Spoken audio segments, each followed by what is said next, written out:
Hey there, it's Haydn Halsted, your real estate resource here in Spokane. Today we're diving into Spokane's neighborhoods everyone seems to want when they move here, and more importantly, where the buyers actually end up living. So whether you're just starting your search or narrowing down your options, this video will help you find the perfect neighborhood for your needs. Before we get started, be sure to hit the subscribe button if you're considering a move to Spokane, and don't forget to schedule a meeting with me using the link below. I can help you find the home and neighborhood that's perfect for you here in the Spokane area. So first up, let's start with the South Hill. This area is a top choice for buyers looking for that classic established neighborhood vibe. You'll find tree-lined streets, great parks, and plenty of amenities close by. The community feel here is super strong, and with easy access to schools, shops, and medical facilities, it's not hard to see why so many people are drawn to the South Hill. It offers a mix of home styles, everything from charming older homes to newer builds. And so whether you're looking for a bit of character or something more modern, you're going to find it here on the South Hill. But even more importantly, specifically, people on the South looking to live on the South Hill always tend to think about living in the Perry district. Now, I don't know what it is specifically about the Perry district that people always bring it up. They've heard about it. I don't know, it just comes up a lot as this very eclectic neighborhood and walkable neighborhood here in Spokane. And so being right around here, around Perry Street, this is roughly the Perry district. Perry Street is the main road right here. And there's lots of cool shops, restaurants, and things like that in this little neighborhood. But what I found is that no client actually ends up living here. We end up zooming out a little bit and trying to get within a close distance if being in that area is important to them. So I'll have clients live up here in pockets off of 18th, right before it gets crazy expensive in Rockwood, or some clients that will live right below Lincoln Park here on the edges of Freya and Ray, and so that they're an easy bike ride or short drive into the Perry district. And then a lot of times people end up finding a spot even over on the more western side of the South Hill, on the other side of Lincoln. Down in here in this kind of Cliff Cannon neighborhood, there are pockets of homes that are more a little bit more affordable, and then you find that it's very walkable to be right along Polyjed Park and being able to hike along the bluff. You're close to Manitou Park, and then a couple restaurants in here like Benedito's is pizza. Great pizza spot, the Scoop ice cream, things like that. And then one other area that I find that people interested in the South Perry district end up living is over here in Corbin Park. So they actually move off of the South Hill entirely and then live off of Corbin Park here. And the benefit of this is that so you have Corbin Park in the middle here, which used to be a horse racing track. I can't remember exactly how long. I don't think it's a mile. I think it's shorter than that, but it used to be where they would race the horses. You have tons of cool historical homes that line the park. Almost every home that faces the park is on the historical register, but then you're just a short distance away from the really up and coming Monroe district. And I mean, I say up and coming lightly because it's been up and coming for a long time. There's a lot of development here, and there's even more shops and restaurants in the Monroe district than there are in the Perry district. There just tends to be slightly more expensive homes in the Perry district than the Monroe district. So if affordability is on your mind, Monroe district can be a good option for you. But if you really like the eclectic homes, there's some great pockets just directly around Corbin that could be a really good fit for you. So next up is Meade. This neighborhood is a bit further out, but buyers love it for its more suburban feel. Meade offers a little bit more space and affordability and quiet while still being close to Spokane. It's also, the Meade School District is one of the top rated school districts for the Spokane area, so that has a lot of appeal for potential buyers. And I would just say being outside of downtown, kind of a far drive, it just gives people a sense of security being that far away from the city.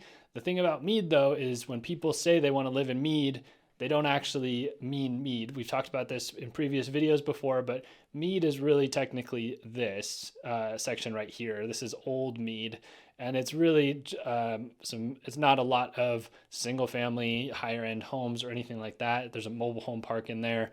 It's a little bit more a little rough around the edges. So when we say we want to live in Meade, a lot of people mean they just want to live in the Meade School District. And so most people that I know that end up living in the Meade School District either end up here off of 395 in this community.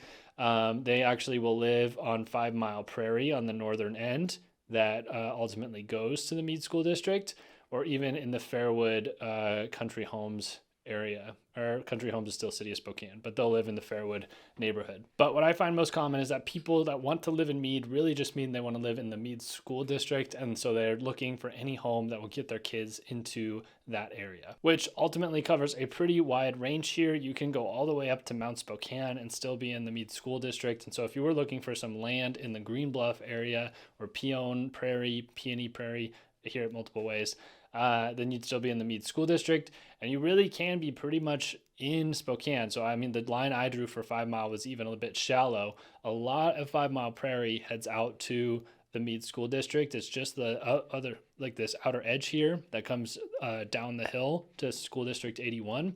And then a lot of options here if you were looking for some land. And then the other option, if Meade school district, again, would be the community of Colbert, which we have a listing coming up in that neighborhood here pretty soon. So I just think this is a big range where people just say, I want to live in Meade, but really they have all of this access, just depending on what specifically they're looking for. So now let's talk about Indian Trail. This is another great neighborhood. I've talked about it. I have a whole video on this if you want to go watch it, but it offers a really quiet neighborhood. There's really only one road in and out of this area. So really the only reason you go to Indian Trail is if you live there, but there's its own shopping center, restaurants, grocery stores. It's really tucked away in the northwest corner of Spokane. So it's just a lot less traffic. Indian Trail is in the Spokane School District 81, but the schools themselves do very well. And it's just a nice spot to be in, just kind of outside the city. But I have a lot of people that talk about living in Indian Trail, and I've really only had a few people pick to live up here, and ultimately they end up picking in the Lennar new construction community that's at the top of Indian Trail, so they end up living up here. I don't think I've had anybody even really live in here. I think the next closest client is down in Balboa.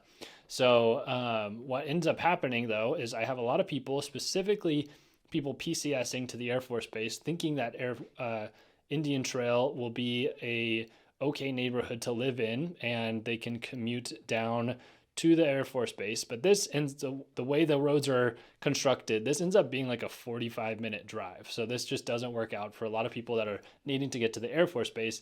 And so like I just had some clients I've had multiple people that are PCSing think about Indian Trail, but then ultimately they end up living outside of Liberty Lake, which we're going to talk a little bit more about here in a second, because they can just jump on I-90 and get really anywhere they need to, whether it's Medical Lake for the Eastern State Hospital, or whether it's Airway Heights for the Air Force Base, or just working downtown.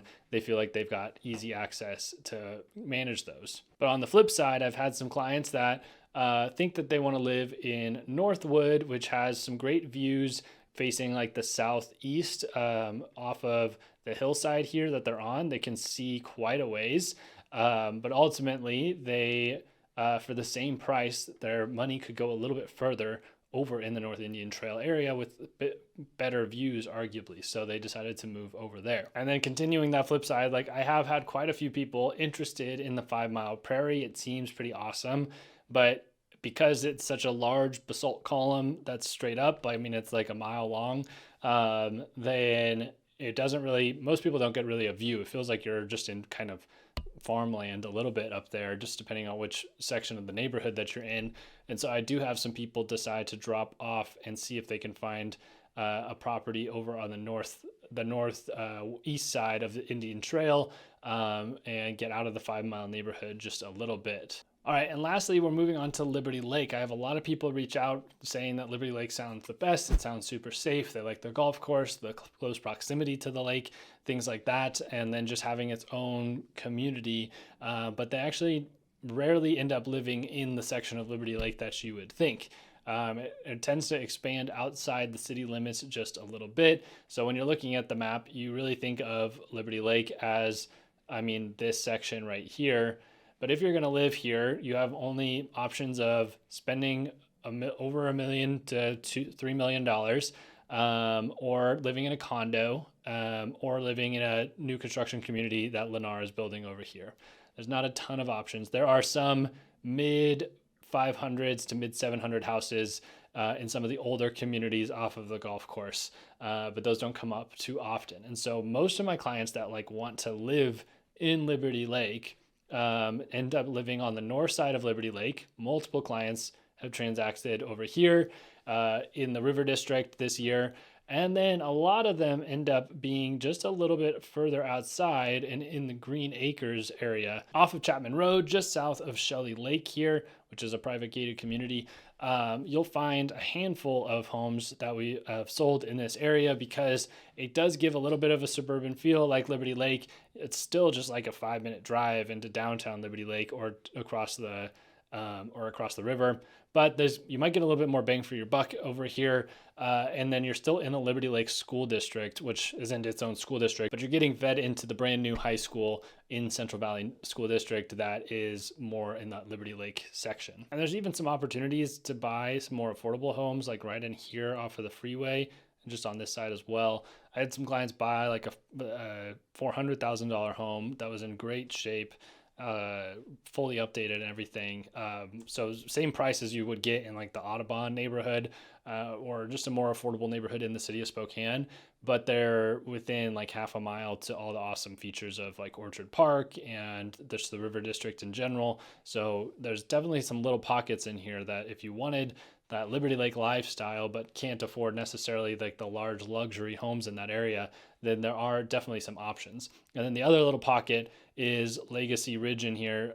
So Legacy Ridge definitely has a fancy name, but some of the homes on this side of it really aren't that expensive. I mean, anywhere from $450 to $650.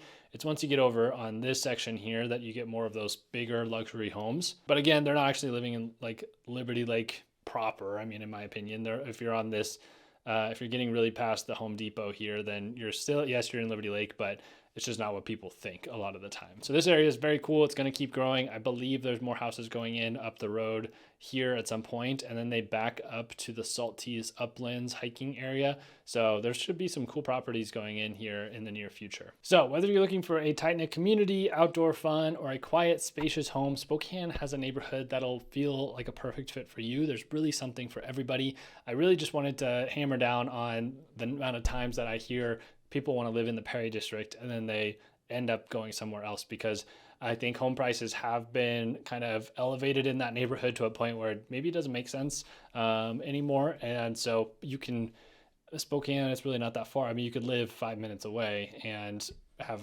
probably a way nicer house than what you could get in the Perry District. So if you're ready to explore any of these neighborhoods and you find one that's just right for you, let's talk. You can schedule a meeting with me using the link down below. And don't forget to subscribe for more real estate content here in Spokane. Thank you so much for watching, and I'll see you in the next video.